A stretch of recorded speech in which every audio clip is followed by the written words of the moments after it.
We all know that when you got to take responsibility for something, it generally is not going to be easy. If it's something that you're putting off, it's easy to take responsibility of that fucking huge win you had, okay? It might be great for Michael Jordan to take the responsibility of the win when he took that last second shot. But on the flip side, he has to take responsibility when he pulls back for that last second shot, that game winner, and he pulls the trigger and he misses. He has to take responsibility for that loss as well. What's up, guys? Welcome to the Return on Investment MF channel. It's your host, Zack, ROI Williams. And this is the information your haters don't want you to hear about. Becoming the most badass version of yourself in business.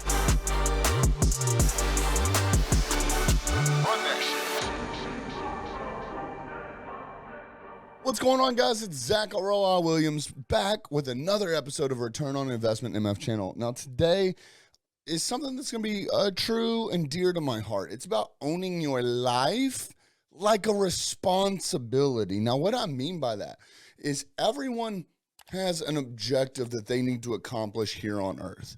There's literally a level of you that you were meant to be. Now, unfortunately, some of us aren't living up to that.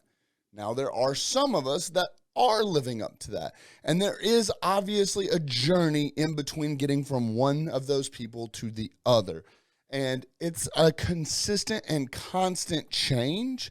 You're always developing, or you should. The best version of yourself is always adapting and growing throughout life based off experiences, roadblocks, your wins and your losses. So this is not something that you just accomplish one day and then it's game over. You're always supposed to be working on yourself, but you'll never accomplish that positioning. You will never feel like you are that person until you own your life, until you take responsibility for the life that you're supposed to live. And what I mean by that, I was honored to just actually get back from speaking in an event in Dallas that was actually to educate other aspiring speakers. It was to teach them how to become what it is that they feel led to do, which is to get on stage and lead and impact people from stage as being like that authority and that positioning within their industries. And it was a great honor of mine to be a keynote speaker there. And one of the comments that I ended up making on that second day when we were kind of critiquing people on their speeches and kind of where their positioning was between my first and my second time ever speaking, it was a dramatically different experience for not only myself, but the crowd. And the only difference is I accepted the fact that I'm a fucking speaker, okay?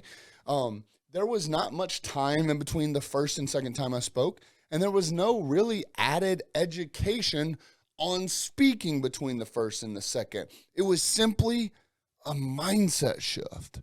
The first time I ever spoke, it was the first time that I ever had done something like this. So it was hard for me to step into that body and that fulfillment of like, I am a speaker, right? And that's an excuse on my part. I should have accepted that the moment I got asked to speak. However, I went through that experience. I spoke in front of those people. And even though I had a good message, my delivery could have definitely been better. Slightly shaky. I was definitely speeding through parts of it. And in fact, I got all the way to the end and had to skip through a few slides because I did not manage my time very correctly. But with that being said, I was still able to deliver something that meant something to the crowd. So who am I to deny the fact or to dismay responsibility that I have a message to give people? And who the fuck am I to suppress that calling? So the difference between my first one and my second one, where I absolutely crushed it, literally left the fucking stage on fire, was the fact that I accepted this role and took responsibility for the life that I am here on earth to accept and to grow into. And once I accepted that responsibility, not all the nervousness, but a majority of the nervousness left. all the anxiety left, all the stress left, because I knew that what I was doing, whether it was good, bad, ugly, indifferent, powerful, impactful, or complete shit, I was fulfilling that role that I am here on this earth to do. So, I want to bring this back full circle, because you might not be a speaker, right? Or you might not see yourself as an authority. There is still a positioning here where you have the ability, whether it's selling your products or services, and y'all have been through this with me multiple times, that if you genuinely believe your product or service is something that your customer needs, you owe it to them to sell them, right? So whether that is you accepting the fact that you, no matter what your role in the organization is, are a salesman. You need to be selling someone something, whether it's an idea, a direction, a decision, a product, a service, a lifestyle, a habit, whatever it is. You need to be selling something to someone in order to fulfill what it is you are on this earth to do.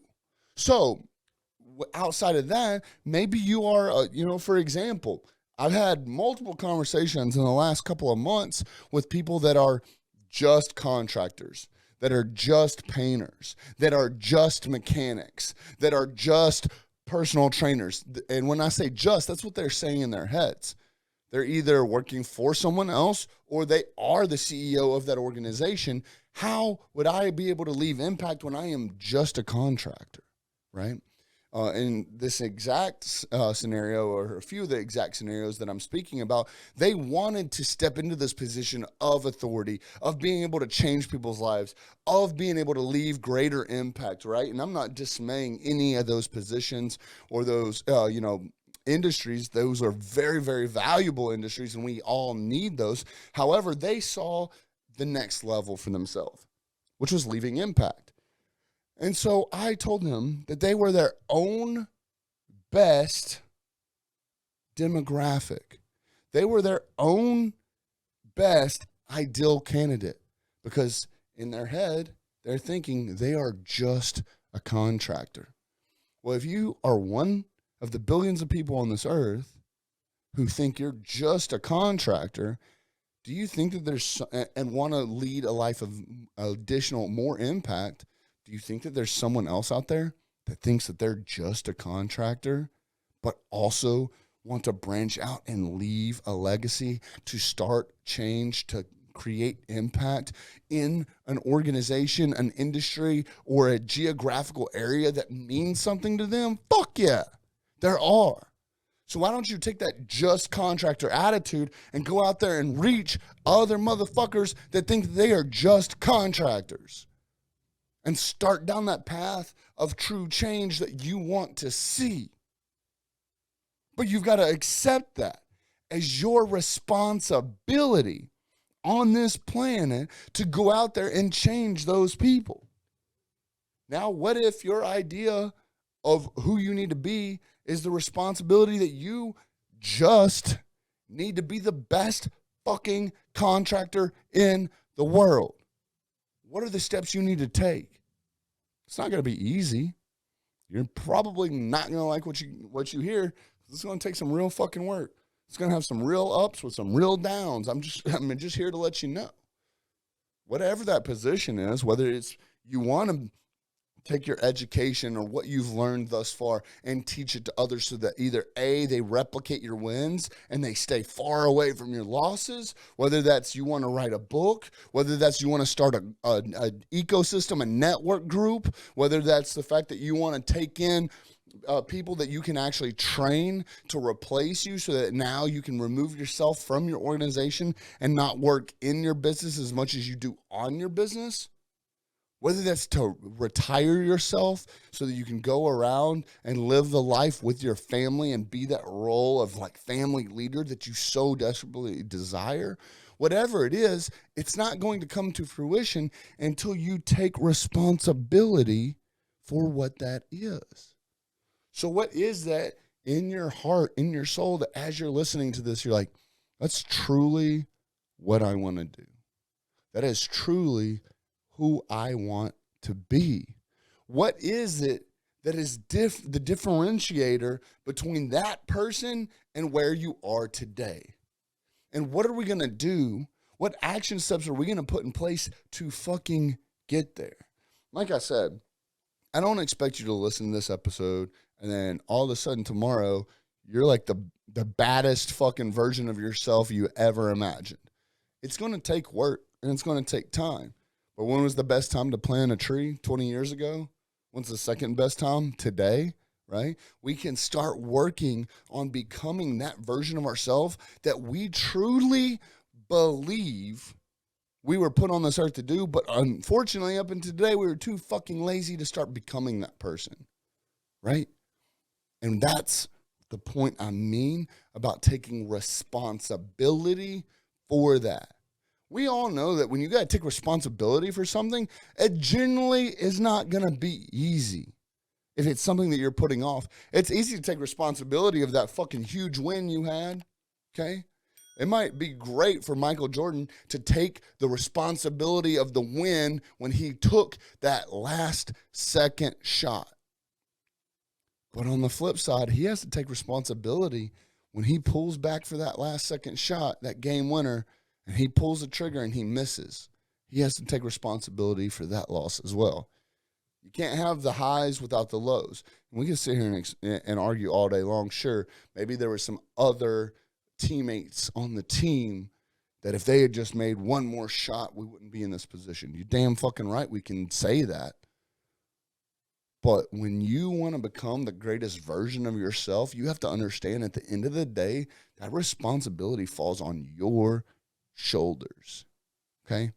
As a business owner, I'm going to tell you either A, if it was one of your teammates that made a mistake, you hired the wrong person, or B, you didn't train them up good enough, or maybe for some of y'all, C, you didn't fucking fire them soon enough.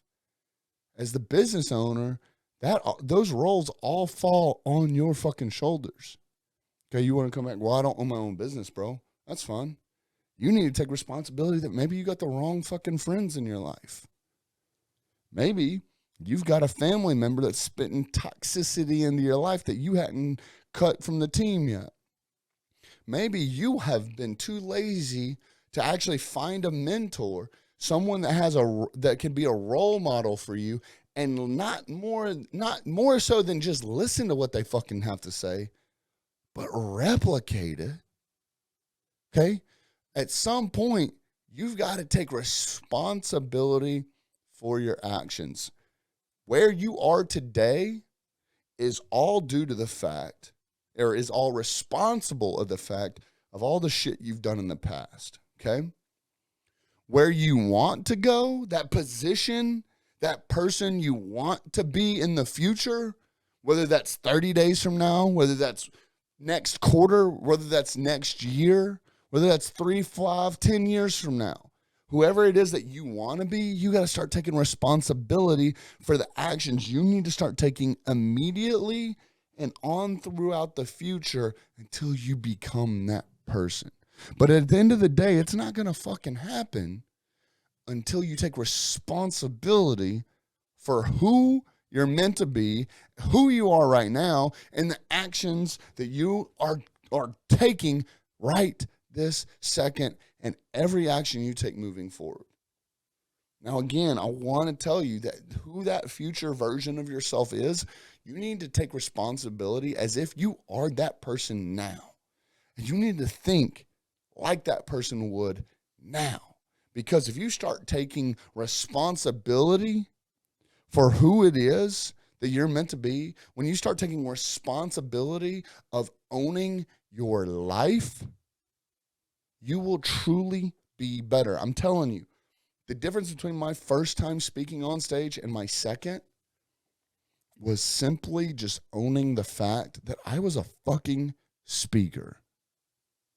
And the difference of me questioning whether or not I was a speaker, speaking my first time on stage, and the dramatic difference of me speaking on stage the second time when I had taken responsibility for my own life, taking responsibility that I was a speaker. I don't think some of y'all might not understand how critical that is.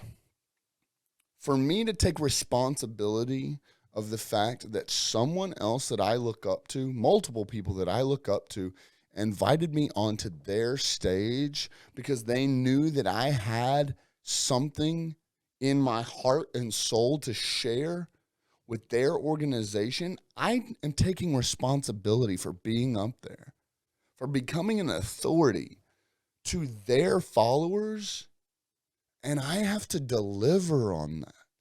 That is a responsibility that I took, that I consumed when I said, yes, I will speak on your stage and I will pour into the people that are in that room, and I will give them every tool necessary to leave in those doors being a better version of themselves than they were when they walked in.